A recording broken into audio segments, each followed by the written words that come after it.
Hello. അപ്പോൾ ഇന്നത്തെ എപ്പിസോഡിൽ കാണിക്കുന്നത് ശ്രുതിയെക്കുറിച്ച് ആലോചിച്ച് ഇങ്ങനെ ചെടിയൊക്കെ നനച്ചുകൊണ്ടിരിക്കുന്ന അശ്വിനെയാണ് കേട്ടോ. അപ്പോൾ അഞ്ജലി ഇങ്ങനെ അശ്വിൻ്റെ അടുത്തേക്ക് വന്നിട്ട് ഇങ്ങനെ പറയുവാണ്, കുഞ്ഞ എന്താടാ നിനക്ക് പറ്റിയത്?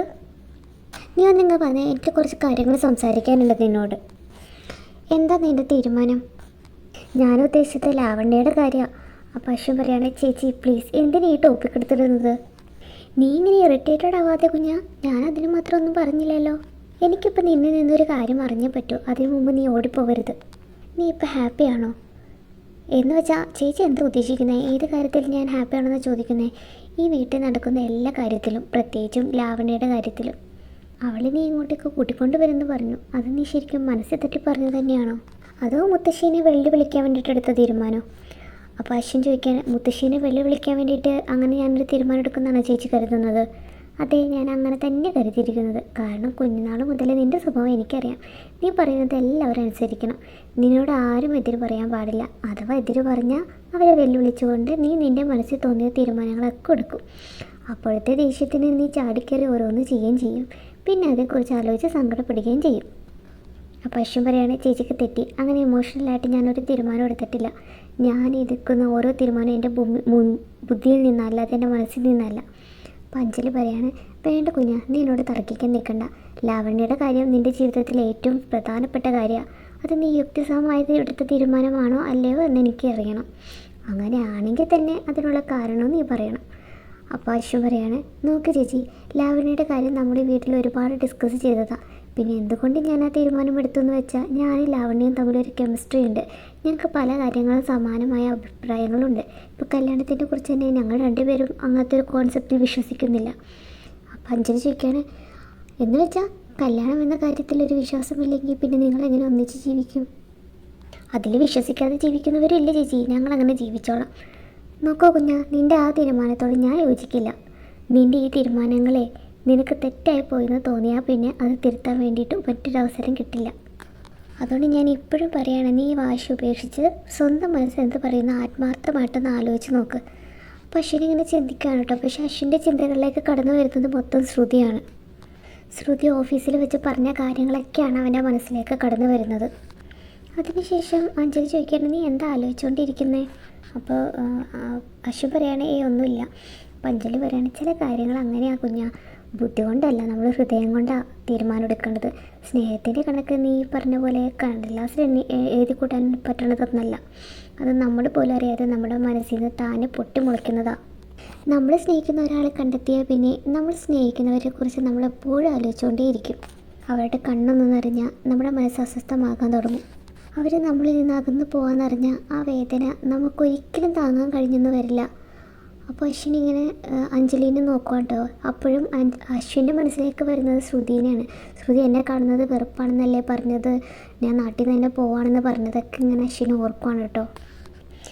അപ്പോൾ അഞ്ജലി ചോദിക്കുകയാണ്, എന്താ കുഞ്ഞാ, ഞാൻ പറഞ്ഞതൊക്കെ സത്യമല്ലേ? അപ്പോൾ അശ്വിൻ പറയാണ്, ചേച്ചി പറയുന്നതൊന്നും എന്നെ ബാധിക്കുന്ന കാര്യമല്ല.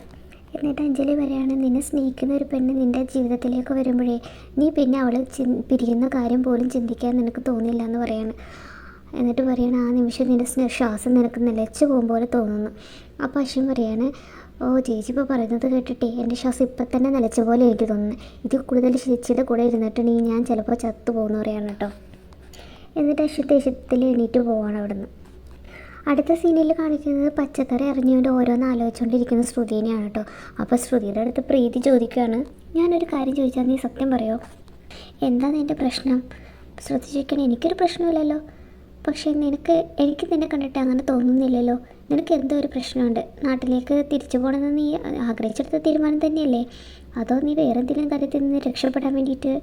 അപ്പോൾ ശ്രുതി പറയുകയാണ്, അല്ല ചേച്ചി, നാട്ടിലേക്ക് മടങ്ങി പോകണമെന്നുള്ളത് ഞാൻ ആഗ്രഹിച്ചെടുത്ത തീരുമാനം തന്നെയാണ്. അതിന് പിന്നിൽ വേറെ കാരണമൊന്നുമില്ല. അപ്പോൾ പ്രീതി അവക്കടെ കണ്ണിലേക്ക് നോക്കിയിട്ട് ചോദിക്കുകയാണ്, ശരിക്കും ഒരു കാരണമല്ലേ? എന്തോ നീ പറയുന്നതല്ല എനിക്ക് വിശ്വാസമാണ്, പക്ഷേ ഈ കാര്യത്തിൽ മാത്രം എന്തോ ഒരു കുഴപ്പം സംഭവിച്ചിട്ടുണ്ടെന്ന് എൻ്റെ മനസ്സ് പറയുന്നു. പെട്ടെന്ന് ഒരു ഫോൺ കോൾ വരാണ് കേട്ടോ. അപ്പോൾ ശ്രുതി പെട്ടെന്ന് പ്രീതിയിൽ നിന്ന് രക്ഷപ്പെടാൻ വേണ്ടിയിട്ട് ഇത് അച്ഛൻ വിളിക്കണേന്ന് തോന്നുന്നു, ഞാൻ പോയി കോൾ എടുക്കട്ടെ എന്ന് പറഞ്ഞിട്ട് പെട്ടെന്ന് പോവാണ് കേട്ടോ. അങ്ങനെ ശ്രുതിനെ വിളിക്കുന്നത് ശ്രുതിയുടെ അമ്മയാണ് കേട്ടോ. അപ്പോൾ അമ്മയുടെ അടുത്ത് പറയാണ്, ആ അമ്മേ ഒരു കാര്യമുണ്ട്, അമ്മായി എന്തെങ്കിലും പറഞ്ഞിരുന്നു എന്നൊക്കെ ചോദിക്കാൻ കേട്ടോ. പക്ഷെ അമ്മ ഒന്നും മിണ്ടണില്ല കേട്ടോ, അമ്മയൊന്നും ഇങ്ങനെ കരഞ്ഞുകൊണ്ടിരിക്കുകയാണ്. അപ്പോൾ ശ്രുതി ചോദിക്കുകയാണ്, അമ്മ എന്താ പറ്റിയത്, അമ്മ കാര്യം പറയാന്നൊക്കെ പറയണം കേട്ടോ. അപ്പോൾ അമ്മ പറയാണ്, ഞാനെന്ത് പറയാനാ മോളെ, ഇവിടെ കാര്യങ്ങളൊക്കെ കൈവിട്ട് പോയി, നമ്മുടെ ബേക്കറിയും സ്വീറ്റ് സ്റ്റാളും ഒക്കെ നമുക്ക് നഷ്ടപ്പെട്ടു മോളെ, അതെല്ലാം ആ കൊള്ള പലിശക്കാരെ കൊണ്ടുപോയി. ഇത് കേട്ട് ഞെട്ടി ഇരിക്കുകയാണ് കേട്ടോ നമ്മുടെ ശ്രുതിയും പ്രീതിയും.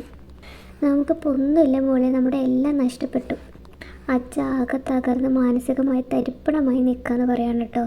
ശ്രദ്ധിച്ചിരിക്കണം, അമ്മ എന്തൊക്കെയാണ് പറയുന്നത്, നമ്മുടെ ബേക്കറി സ്വീറ്റ് സ്റ്റാളൊക്കെ നമ്മുടെ കയ്യിൽ നിന്ന് നഷ്ടമായിരുന്നോ, എങ്ങനെ? അപ്പോൾ അമ്മ പറയാണ്, ആ പലിശ കൂടി അത് ഒടുവിൽ വീട്ടാൻ വേണ്ടിയിട്ട് യാതൊരു നിവൃത്തിയില്ലാതെ നമുക്കത് കൊടുക്കേണ്ടി വന്നു, അവരിപ്പോൾ കട തുറക്കാൻ സമ്മതിക്കുന്നില്ലെന്നൊക്കെ പറയാണ് കേട്ടോ. അപ്പോൾ ശ്രുതി പറയാണ്, അമ്മ എന്നിട്ട് ഇപ്പോഴാണ് ഞങ്ങളോട് ഇതൊക്കെ പറയുന്നത്.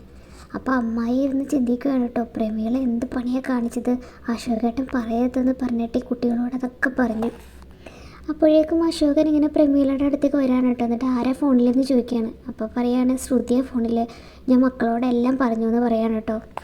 അപ്പോൾ അശോകൻ പറയുന്നത്, നീ എന്ത് അബദ്ധമായി കാണിച്ചത്, ഞാൻ പറഞ്ഞതല്ലേ അവരോട് പറയേണ്ടതെന്ന്. അങ്ങനെ ശ്രുതി അമ്മയുടെ അടുത്ത് പറയണം, അമ്മ വിഷമിക്കണ്ടേ, ഞാനും ചേച്ചി ഇപ്പം തന്നെ അങ്ങോട്ടേക്ക് വരാം, അച്ഛനോട് സമാധാനമായിട്ട് ഇരിക്കാൻ പറ, ഞങ്ങളിപ്പോൾ തന്നെ എത്തുമെന്ന് പറയാണ് കേട്ടോ. അങ്ങനെ ഫോൺ കട്ട് ചെയ്യാണ്.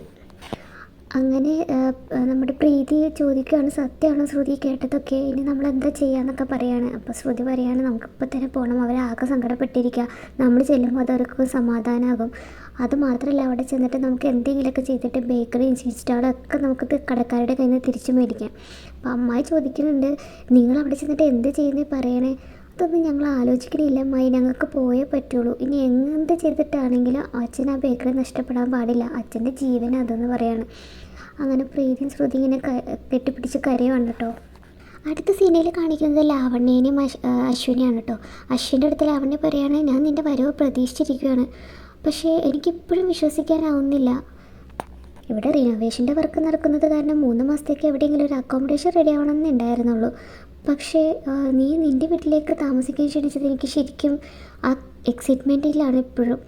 എന്ത് പറ്റി നിനക്ക്, നിൻ്റെ ഒപ്പം താമസിക്കാൻ എന്നെ ക്ഷണിക്കാൻ മാത്രം? അപ്പോൾ അശ്വൻ പറയണം, അത് എൻ്റെ കൂടെ ആവശ്യമാണെന്ന് നീ കരുതിക്കോ, അതിൻ്റെ എക്സൈറ്റ്മെൻറ്റ് എനിക്ക് ഇപ്പോഴും മാറിയിട്ടില്ല, നമ്മൾ ഒരുമിച്ച് ഒരു വീട്ടിൽ താമസിക്കാൻ പോകുന്നെന്നോ. എന്താ ഞാനിപ്പോൾ പറയാ സാർ, എനിക്ക് മനസ്സിലാവുന്നില്ല നിന്നെ, ചില സമയത്ത് നീ എന്താ ചിന്തിക്കുന്നെന്നോ പ്രവർത്തിക്കുന്നെന്നോ ഒരു പിടിയും കിട്ടാറില്ല എന്നൊക്കെ പറയാണ് കേട്ടോ. സത്യം പറ, ഒപ്പം താമസിക്കാൻ ക്ഷണിക്കാൻ മാത്രം എന്നെ അത്രയ്ക്ക് ഇഷ്ടമാണ് നിനക്ക്, അങ്ങനെ ഒരു സ്നേഹമില്ലായിരുന്നെങ്കിൽ നിന്നെ ഇപ്പം എൻ്റെ വീട്ടിലേക്ക് കൊണ്ടുപോകേണ്ട ആവശ്യമില്ലല്ലോ. നോക്കുന്ന ലാവണ്യ എന്ന് പറയാലോ, ലാവണ്യ എല്ലാ സാധനങ്ങളൊക്കെ ബാഗിലേക്ക് അടുക്കി പെറുക്കണം കേട്ടോ. അപ്പോൾ അശ്വിന് ദേഷ്യം വരാണ്, കാരണം അവൻ പറയാൻ ശ്രമിച്ചത് കേൾക്കാതെ അവൾ ഓരോന്ന് ചെയ്യുകയാണ്. പെട്ടെന്ന് അശ്വിൻ്റെ മനസ്സിലേക്ക് ശ്രുതി ഇതുപോലെ ചെയ്ത കാര്യമാണ് കേട്ടോ ഓർമ്മ വരുന്നത്. ദേഷ്യത്തിൽ ലാവണ്യയുടെ കൈ പിടിച്ച് തിരിച്ചിട്ട്, നോക്ക്, ഞാനെന്തെങ്കിലും പറഞ്ഞു തുടങ്ങിക്കഴിഞ്ഞിട്ടുണ്ടെങ്കിൽ അത് കേട്ട് തീരുന്നത് വരെ നീ അവിടെ തന്നെ ഉണ്ടാവണമെന്ന് പറയാണ്. അപ്പോൾ ലാവണ്യ പറയാണ്, സോറി സാർ, ഞാൻ ആകെ എക്സൈറ്റഡാണ്, അതുകൊണ്ടാണ്, ഞാൻ പറഞ്ഞില്ലേ പെട്ടെന്ന് ഞാൻ എൻ്റെ ബാഗ് എടുക്കാൻ പോയതാ. അല്ല, എന്താ പെട്ടെന്ന് പറയാൻ വന്നത്, പറഞ്ഞോ. അപ്പോൾ അശ്വിനൊന്ന് മിണ്ടണില്ല കേട്ടോ. എന്നിട്ട് പറയാനൊക്കെ ലെറ്റ്സ് ഗോ എന്ന് പറയണം കേട്ടോ. അടുത്ത സീനിൽ കാണിക്കുന്നത് ശ്രുതിയും പ്രീതി ഇങ്ങനെ ഡ്രസ്സൊക്കെ ഇങ്ങനെ അടുക്കിയെടുത്ത് വെക്കുവാണ് കേട്ടോ പോകാൻ വേണ്ടിയിട്ട്. അപ്പോൾ പെട്ടെന്ന് കല്യാണ സാരി കണ്ടപ്പോൾ അത് നെഞ്ചോട് ചേർത്തിട്ട് നമ്മുടെ പ്രീതി കരയുകയാണ്. എന്നിട്ട് പ്രീതി ഇങ്ങനെ പറയുകയാണ്, ഞാൻ കാരണം അച്ഛനെല്ലാം നഷ്ടപ്പെട്ടത്, എൻ്റെ കല്യാണം നടത്താൻ വേണ്ടിയിട്ടല്ലേ അച്ഛൻ ഇങ്ങനെ കഷ്ടപ്പെട്ടത്, അങ്ങനെ എനിക്ക് വേണ്ടിയിട്ട് അച്ഛനെല്ലാം നഷ്ടമായി എന്നൊക്കെ പറഞ്ഞ് കരയുകയാണ് കേട്ടോ. അപ്പോൾ പ്രീതി ഇങ്ങനെ കരഞ്ഞുകൊണ്ടിരിക്കുമ്പോൾ നമ്മുടെ ശ്രുതി സമാധാനിപ്പിക്കുകയാണ്, ചേച്ചി എന്തിനാണ് വിഷമിക്കുന്നത്, ഇത് ചേച്ചിയുടെ കുഴപ്പം കൊണ്ടൊന്നും ഉണ്ടായ കാര്യമല്ല, പിന്നെ ഒരു കണക്കിന് ആ കല്യാണം നടക്കാറുന്നത് നന്നായി, അഭിഷേകിനെ പോലെ പണത്തോട് ആർത്തിയുള്ള ഒരാളുടെ ഭാര്യയായിട്ടിരിക്കുന്നതിലും ഭേദം നമുക്ക് ആ കല്യാണം നടക്കാതിരിക്കുന്നതല്ലേ, അച്ഛയുടെ അമ്മയുടെ കടം നമുക്ക് എങ്ങനെയെങ്കിലുമൊക്കെ വീട്ടാം, പക്ഷെ അതുപോലെയല്ലല്ലോ ചേച്ചിയുടെ ജീവിതം എന്നൊക്കെ പറഞ്ഞ് രണ്ടുപേരും കൂടി കരയാണ് കേട്ടോ. അപ്പോൾ അമ്മായി വന്നിട്ട് പറയാണ്, നന്നായി മക്കളെ, നന്നായി, കുറച്ചുകൂടി കരയേ, നേരെ വീട്ടിൽ ചെന്നിട്ട് ഇതിനേക്കാൾ നന്നായിട്ട് കരയണം, എന്നാലല്ലേ അവർക്കും സന്തോഷമാവുള്ളൂ. എടി കൊച്ചേ, ഞാനൊരു കാര്യം ചോദിക്കട്ടെ, അവിടെ ചെന്നിട്ട് നിങ്ങൾ എന്ത് ചെയ്യാൻ പോവാനാ പ്ലാൻ, അതിന് എന്തെങ്കിലും ഐഡിയ നിങ്ങളുടെ തലയിലുണ്ടോ?